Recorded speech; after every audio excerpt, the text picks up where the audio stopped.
Ven, el camino que buscas comienza aquí. Universidad Mayor.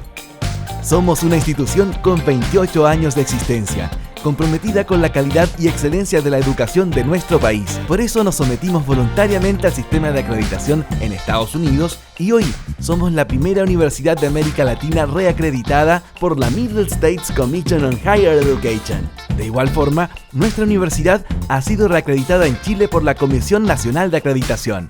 Contamos con 3 facultades y 34 carreras en 9 campus en Santiago y 1 en Temuco. Ven a vivir la experiencia mayor. Tenemos todo lo que necesitas: conocimiento, tecnología, deporte, cultura y entretención. Todo lo que buscas para que disfrutes la carrera de tu vida. Universidad Mayor, para espíritus emprendedores.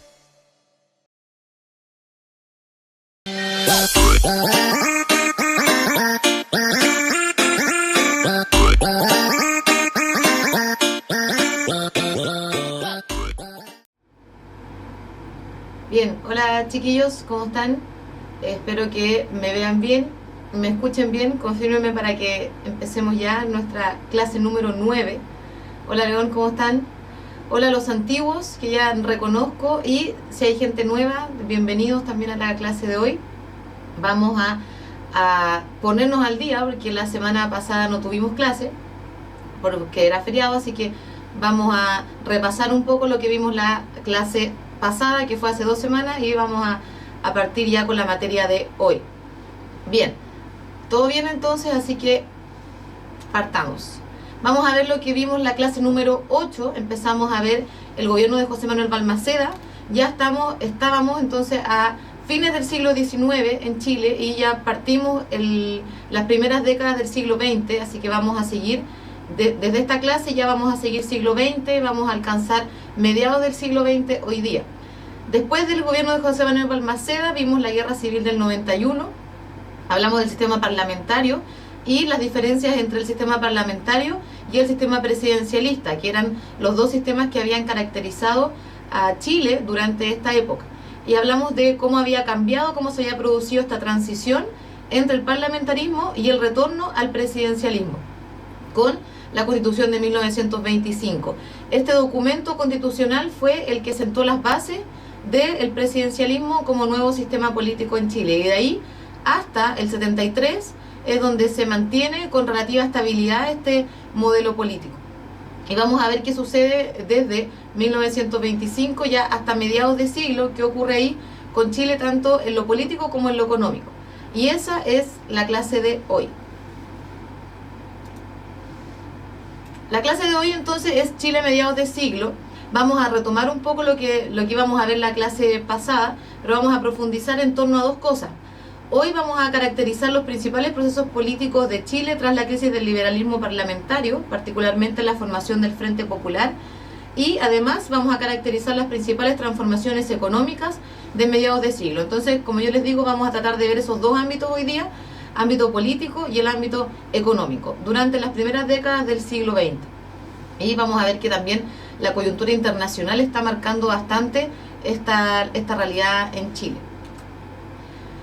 Ya en 1932 tenemos que vamos a retomar un poco después del gobierno de Balmaceda, que termina en 1891 con la Guerra Civil, viene un periodo de inestabilidad política, marcado también por la presencia de caudillos militares, de jefes militares, como Carlos Ibáñez, que después se va a tornar importante, que van a empezar a asumir el gobierno del país, pero son gobiernos muy cortitos, donde se van a suceder con bastante frecuencia, y eso va a provocar un clima de inestabilidad que recién, ya hacia 1930, se va a ajustar, se va a estabilizar.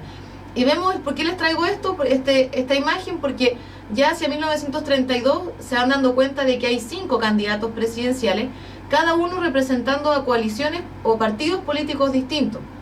Tenemos, por ejemplo, Arturo Alessandri, con el apoyo del Partido Radical, el Partido Liberal y el Partido Demócrata. Tenemos también a candidatos socialistas como Marmaduke Grove y Enrique Sañartu, y además tenemos al candidato del Partido Conservador, Héctor Rodríguez de la Sota, y Elías Laferte, que representa al Partido Comunista. Entonces, más que para que sepan los nombres, lo que quiero que se den cuenta es que es de la diversidad de partidos políticos que están existiendo en este momento y que complejiza un poco la realidad política del siglo XX, distinto a lo que estaba ocurriendo en décadas anteriores. Ahora tenemos un panorama mucho más diverso, con fuerzas políticas que están siendo representadas tanto en el Congreso como en la presidencia, pero que aún así se mantienen, los grandes grupos políticos igual se mantienen en el poder, porque vemos que el ganador de las elecciones de esa época, que fue Arturo Alessandri Palma, tenía el apoyo de bastante gente y bastantes alianzas políticas que se estaban generando ahí en el periodo, y eso hizo que Arturo Alessandri Palma volviera a gobernar el país. Arturo Alessandri marca entonces su segundo gobierno en 1932. Acuérdense que había gobernado antes, de 1920 a 1925. Es decir, fue bajo su gobierno que se promulgó la Constitución de 1925. Y él vuelve entonces en 1932 por un periodo de 6 años al poder. Acuérdense que la Constitución del 25 también extendió el periodo presidencial de 4 a 6 años. Así que también eso hace que el periodo dure más, y tenemos entonces estos presidentes que duran 6 años en el gobierno. Y Arturo Alessandri, entonces, con el 55% de los votos, logra convertirse por segunda vez en el presidente de Chile. Y va a marcar, su gobierno va a estar marcado por bastantes acontecimientos, sobre todo internacionales, que son los que vamos a ver ahora.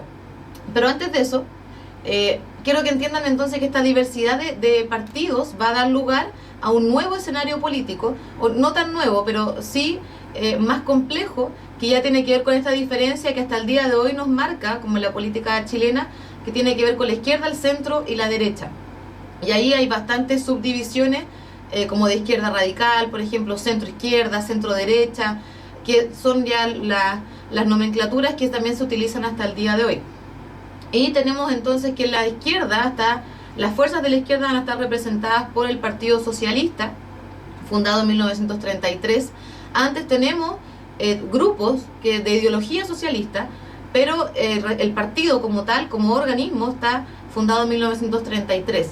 Es lo mismo que hablábamos en las primeras clases, cuando hablábamos de facciones o de bandos políticos, que después se van a convertir en partidos, ya con una organización, con una estructura y con una jerarquía establecida, cosa que no estaba sucediendo antes. Y el Partido Comunista, que ya había sido fundado antes del Partido Socialista, como fuerzas de izquierda propiamente tal.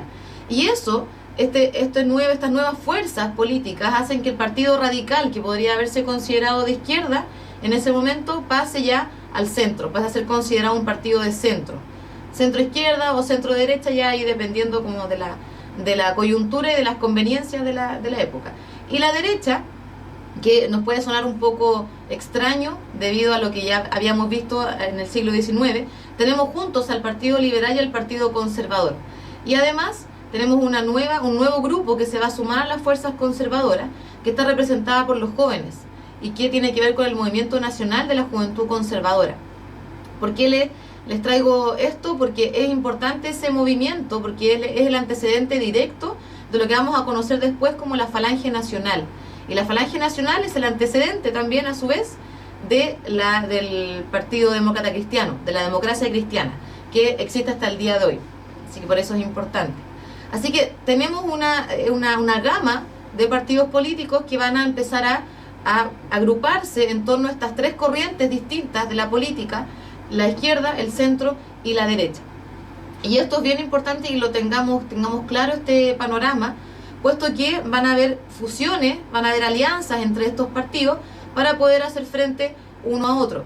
Recuerden que el segundo gobierno de Alessandri, que es el que está marcando este periodo, está un poquito más marcado hacia la derecha, está apoyado por el Partido Liberal, pero también por el Partido Radical, entonces tiene una amalgama de fuerzas políticas. Pero la izquierda más dura, se podría decir, trata de hacerle un poco el peso al gobierno de Alessandri y de consolidar una oposición para poder tener un candidato ya que tenga más porcentaje que el que habíamos visto antes.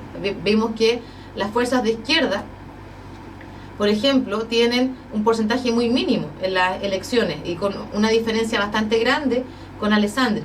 Tenemos, por ejemplo, que el Partido Comunista no alcanza el 2% de los votos, y eso también se produce por la cantidad de candidatos que había en ese momento. Pero aún así, La izquierda está buscando mayor representación electoral y también mayor representación en el Congreso. Y eso es el antecedente de una alianza muy importante que vamos a ver y que va a marcar el periodo del mediados del siglo XX en Chile, que es la formación del Frente Popular.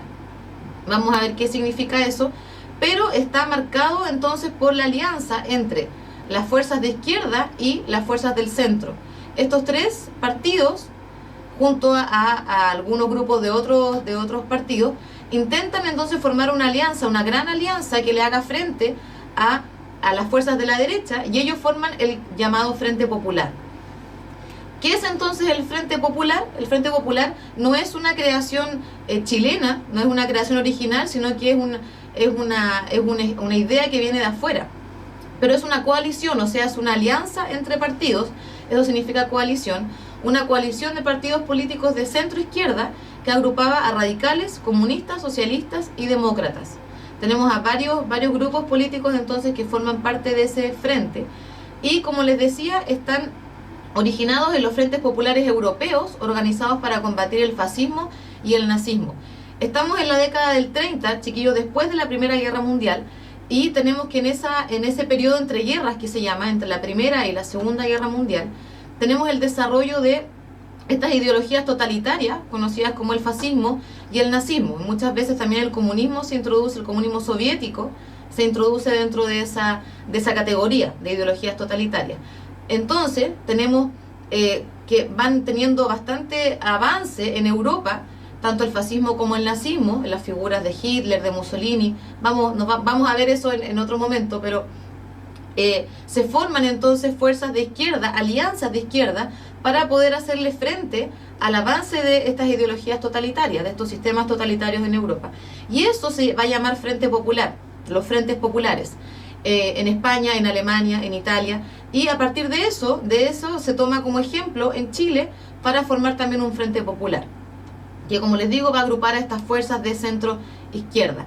Y el Frente Popular, gracias a esta estrategia, va a lograr tener candidatos presidenciales que logren llegar al gobierno y logren imponerse y logren hacer un cambio también en torno al sistema político y económico de la época. Por eso es importante que lo veamos. Después de Alessandri ya tenemos como candidatos a miembros del Frente Popular. Y el primero de ellos es un candidato del Partido Radical, precisamente, que es Pedro Aguirre Cerda. Pedro Aguirre Cerda entonces es el primer candidato del Frente Popular que viene después de Alessandri a intentar ganarse las elecciones en 1938. Recuerden que ya les había dicho que el presidente dura 6 años en el cargo en este momento, por lo tanto en 1938 termina el segundo mandato de Alessandri y se convocan a nuevas elecciones. Y ahora tenemos 3 candidatos, uno del Frente Popular, el segundo que es Gustavo Ross Santamaría, que es el candidato por el Partido Conservador, y además Carlos Ibáñez del Campo, que es el candidato nacionalista. Vamos a ver que el candidato Carlos Ibáñez del Campo agrupa también a jóvenes y a gente mayor que está más cercana a las ideologías de Europa y al nacionalsocialismo, que también habían tenido alguna importancia en décadas anteriores. Recuerden que en la clase pasada nosotros hablamos del ruido de sables, no sé si se acuerdan de esta intervención militar que había tenido lugar hacia 1924, donde los militares empiezan a tomar partido y empiezan a formar parte de la política también, y empiezan a involucrarse en política.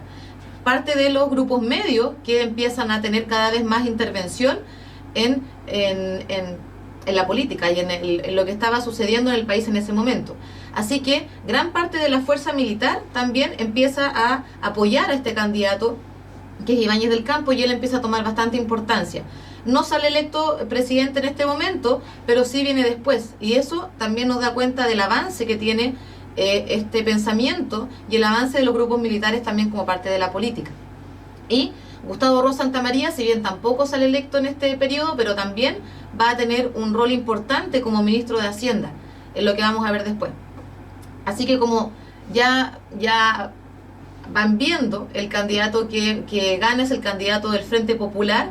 Gracias entonces a esta estrategia de alianza entre los partidos del centro y de la izquierda, logra Pedro Aguirre Cerda tener la mayoría y es electo como nuevo presidente de la República desde 1938 hasta 1941 solamente. Él no alcanza a terminar su periodo. Pero vamos a ver entonces que después de 1938 y hasta 1952 tenemos la imposición de los llamados gobiernos radicales. Y los gobiernos radicales se llaman así porque justamente son varios candidatos del Partido Radical los que son electos finalmente y que representan al Frente Popular.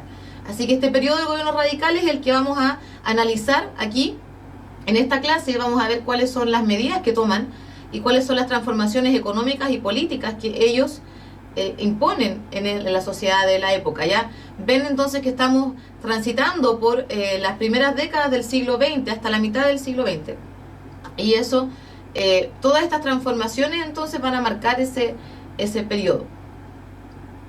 Nacho pregunta si en esta época ¿quiénes tenían derecho a votar? Hasta aquí todavía, porque ya vamos a ver que en el último de los gobiernos radicales, el de Gabriel González Videla, tenemos que ahí se amplía un poco el espectro político, pero hasta el momento, hasta antes de 1949, tienen derecho a votar los hombres que sepan leer y escribir y que sean mayores de edad, mayores de 21 años. Así que está restringido todavía el espacio de las personas que pueden votar, pero se va ampliando progresivamente, también porque se toman importancia los movimientos sociales.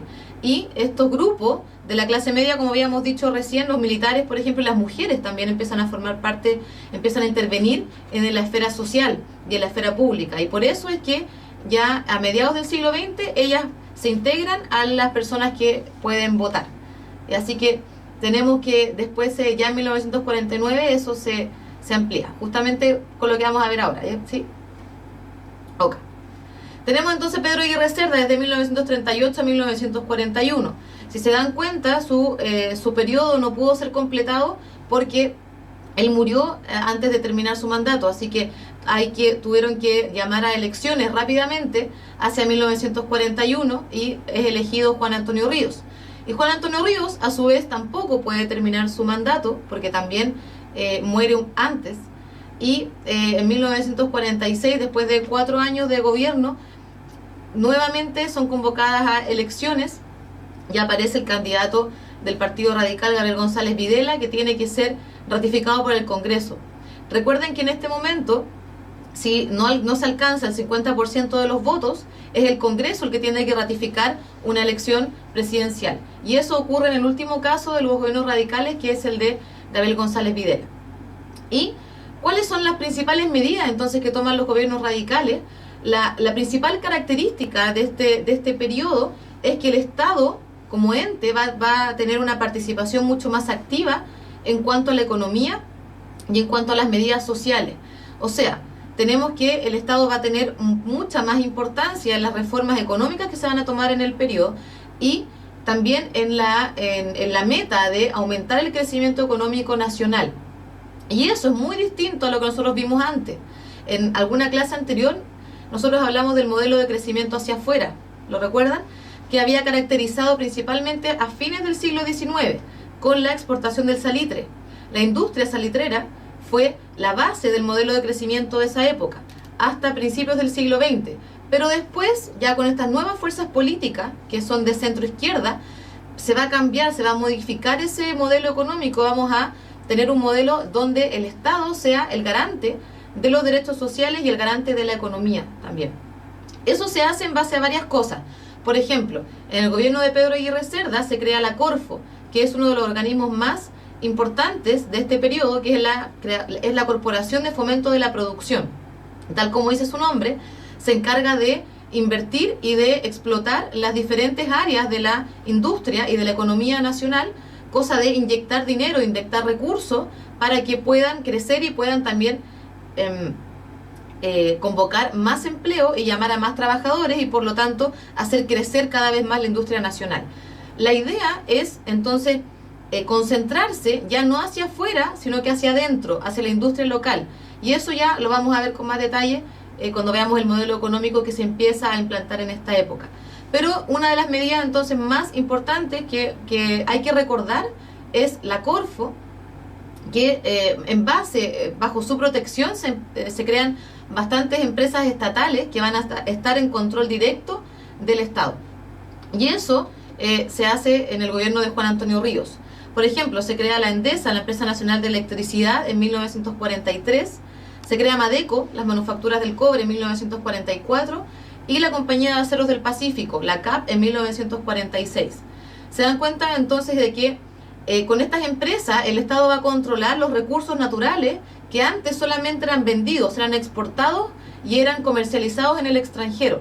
Ahora la electricidad, el cobre, el salitre, que ya no tiene tanta importancia en este momento, pero los minerales los principales minerales y los principales productos que genera el país van a pasar a manos del Estado como gestión. Y eso marca una diferencia absoluta con el periodo anterior que habíamos visto, con fines del siglo XIX, donde son principalmente empresarios extranjeros los que se encargan de controlar estas industrias y estas empresas. Ahora la idea es que eso vaya cambiando y pase un poco a manos del Estado.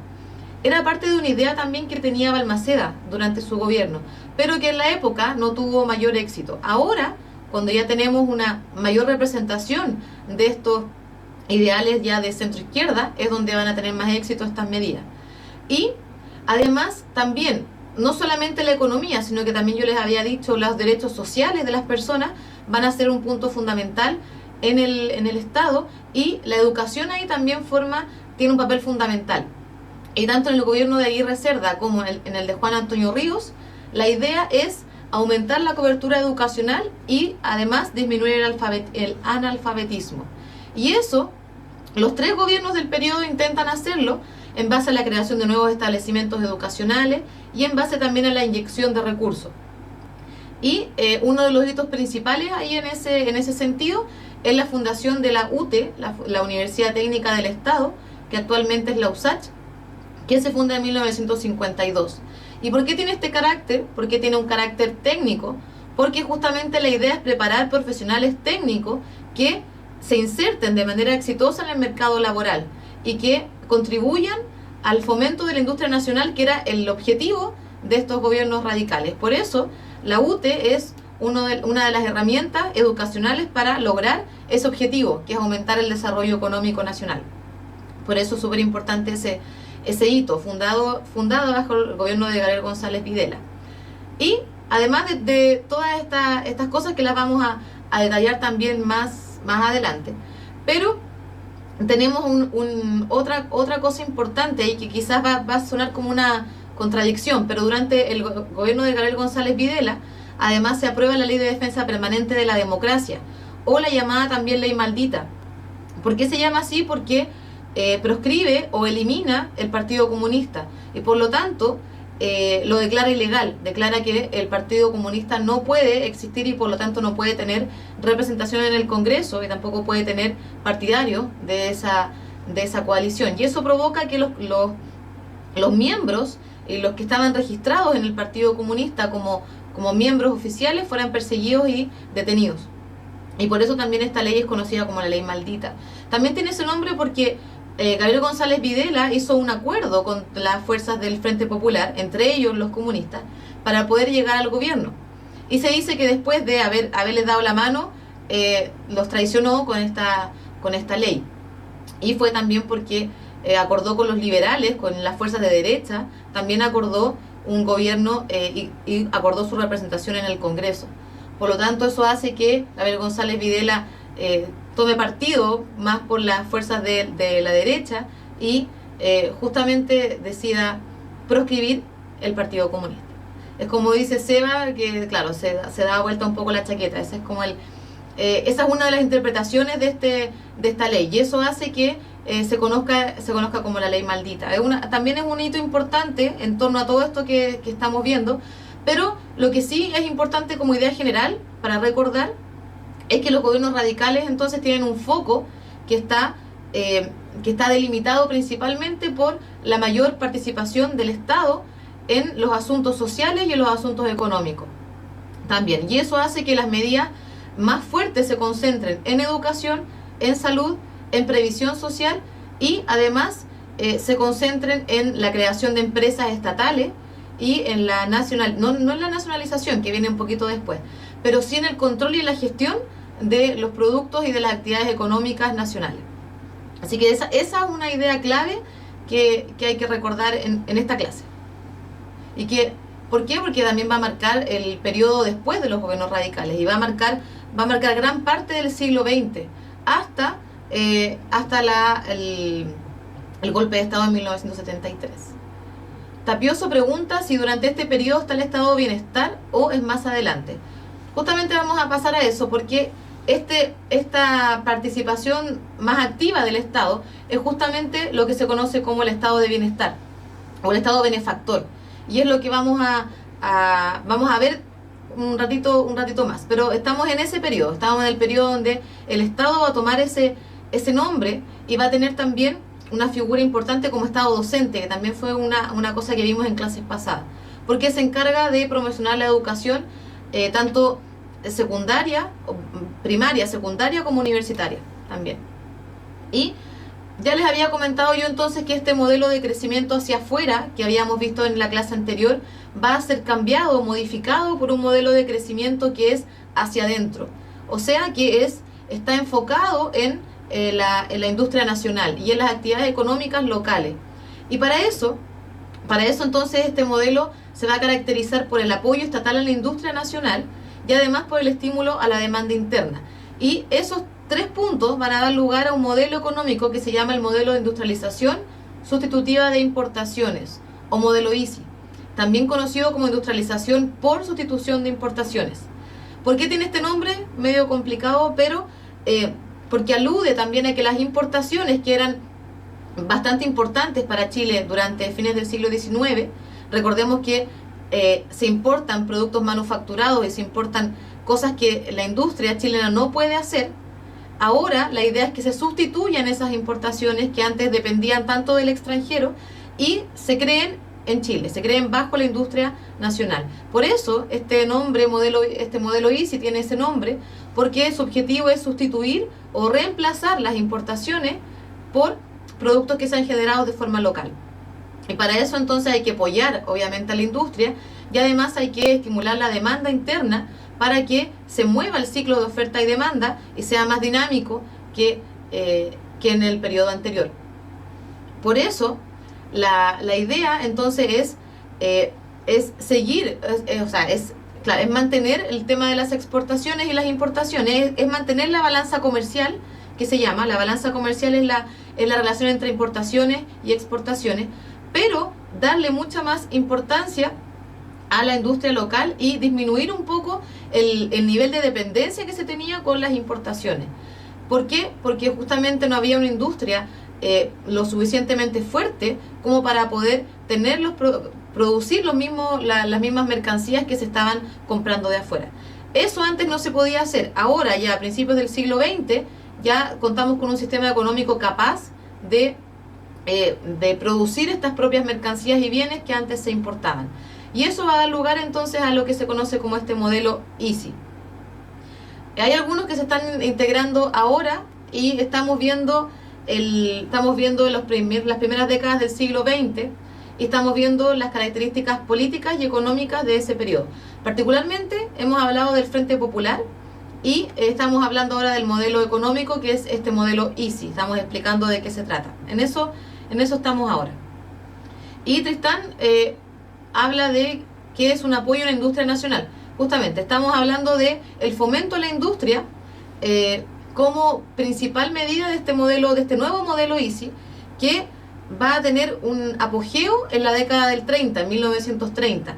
Ya desde 1914, 1915 ya empiezan ciertas medidas como el apoyo crediticio, por ejemplo, a la industria, con el otorgamiento de créditos a ciertos empresarios nacionales, con medidas pequeñas, pero ya a partir de 1930 ese modelo ya se afianza, se consolida en Chile.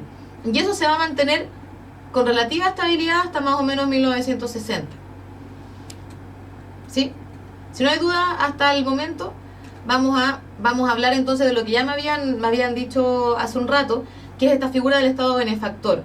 El Estado, como toma esta participación tan activa, entonces en política y en sociedad, la idea es que el Estado como tal es el garante de los derechos básicos de todas las personas. Y eso como idea está establecido en la Constitución de 1925. Por lo tanto, la idea de los gobiernos, tanto de Alessandri como los gobiernos radicales, su objetivo es cumplir con la Constitución de 1925. Ese es el objetivo fundamental, aplicarla. Ya en 1925 se había promulgado, pero ahora la idea es llevarla a cabo en la práctica. Y eso rodea estos 4 ámbitos que ustedes están viendo ahí, que tienen que ver con salud, vivienda, educación y seguridad social.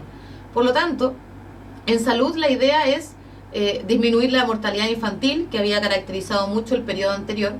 Recuerden que estamos recién saliendo de este problema que habíamos visto en la clase pasada, que era la cuestión social. Y la cuestión social también estaba caracterizada por el trabajo infantil y por la explotación laboral tanto de adultos como de jóvenes y niños, y eso provocaba un nivel de mortalidad infantil muy grande.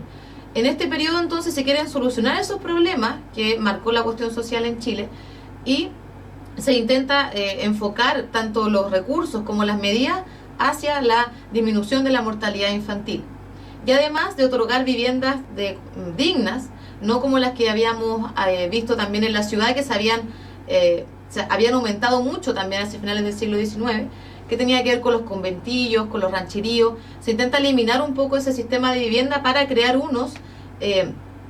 otro sistema que fuera lo suficientemente apto y digno como para las familias que se estaban concentrando cada vez más en las ciudades. Ya tenemos en este periodo, hacia 1930, ya tenemos que la población urbana supera con creces a la población rural, a la población del campo. Y esa es una realidad bastante importante de este periodo. Y además, como ya les había comentado antes, la educación es un tema fundamental, y el Estado se compromete como un protector de la educación en Chile, y por lo tanto también la idea es crear instituciones educativas nuevas, y además tener organismos fiscalizadores aquí que se encarguen de llevar a cabo las medidas en educación que sean necesarias. Y además la seguridad social, que tiene que ver con el tema de la previsión o el tema de la jubilación también, y con crear ciertos fondos estatales para el trabajo y para coyunturas importantes o problemas que puedan surgir, como por ejemplo el desempleo. Pero la idea ahora es que justamente el fomento a la industria vaya creando cada vez más empleos. La idea es un ciclo que comienza con el apoyo a la industria nacional, con el aumento del empleo, y el aumento del empleo va a generar más poder adquisitivo. Esto quiere decir más poder de compra de las personas, de los consumidores, y ese poder adquisitivo va a inyectar la demanda interna, y la demanda interna va a fomentar la industria, y así sucesivamente. Ese es el ciclo bajo el cual se funda este modelo ICI, el de industrialización por sustitución de importaciones. Va quedando claro hasta el momento, porque vamos a terminar para pasar ya a los ejercicios, con la idea de que todos estos cambios, estas transformaciones del periodo, van a generar también consecuencias importantes, como algunas que ya habíamos mencionado, pero por ejemplo el crecimiento de la población urbana, también la disminución de la mortalidad infantil, y nuevas formas también de sociabilidad, de vida en la ciudad, que son las que vamos a ver con más detalle en la próxima clase. Pero todos estos nuevos cambios van a traer una nueva realidad en Chile también, que va a modernizar un poco tanto la industria como la vida en la ciudad. Y los centros urbanos se van a convertir en los principales centros que van a apoyar este nuevo modelo de crecimiento hacia adentro. La idea entonces, tal como me está diciendo León, es justamente hacer esta diferencia entre el modelo de crecimiento hacia afuera, que estaba marcando el fines del siglo XIX y principios del XX, y este crecimiento hacia adentro, que va a marcar principalmente la década del 30, el 40 y el 50, donde vamos a tener, en estos 30 o 40 años, vamos a tener la imposición de los gobiernos radicales, con todas sus nuevas medidas y con esta orientación ya hacia la centroizquierda. Y eso también va a explicar un poco entonces lo que va a venir después, los candidatos que van a venir en la década del 60 y que se van a proyectar ya con la candidatura de Salvador Allende en el 70, donde triunfa ya un proyecto decididamente de izquierda que tiene estos antecedentes que son los que vimos hoy día. Eso es importante para entender un poco el tema de que la historia también es a largo plazo y que se van generando cosas y procesos que van de a poco, van caracterizando el modelo tanto político como económico y que van a tener su principal punto ya después de mucho tiempo. Entonces no es que de un día para otro, entonces, por ejemplo, las fuerzas de izquierda hayan tenido protagonismo en la sociedad, sino que se va dando de a poco con estas candidaturas y con estas alianzas políticas que son las que vimos hoy día. Si no hay dudas, entonces vamos a pasar ya directamente a los ejercicios. Recuerden que tenemos también esta pregunta desafío que viene y que la idea es que vayamos ejercitando también otro tipo de preguntas, no solamente ya de contenido, sino que también de análisis de otras herramientas que también les van a entrar en la PSU y que ya empezamos a ver, por ejemplo, con el tema de la comprensión lectora, que fue una de las preguntas que revisamos en la clase pasada y que ahora también vamos a revisar en torno a otra herramienta. Así que si estamos listos, vamos a pasar a eso directamente.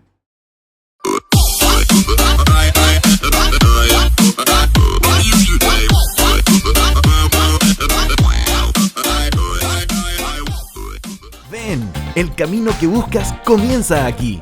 Universidad Mayor.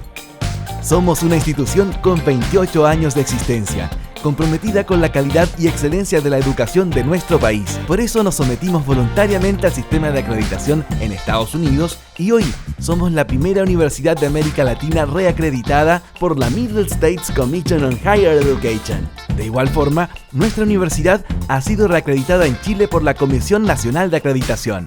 Contamos con 3 facultades y 34 carreras en 9 campus en Santiago y 1 en Temuco. Ven a vivir la experiencia mayor. Tenemos todo lo que necesitas: conocimiento, tecnología, deporte, cultura y entretención. Todo lo que buscas para que disfrutes la carrera de tu vida. Universidad Mayor, para espíritus emprendedores.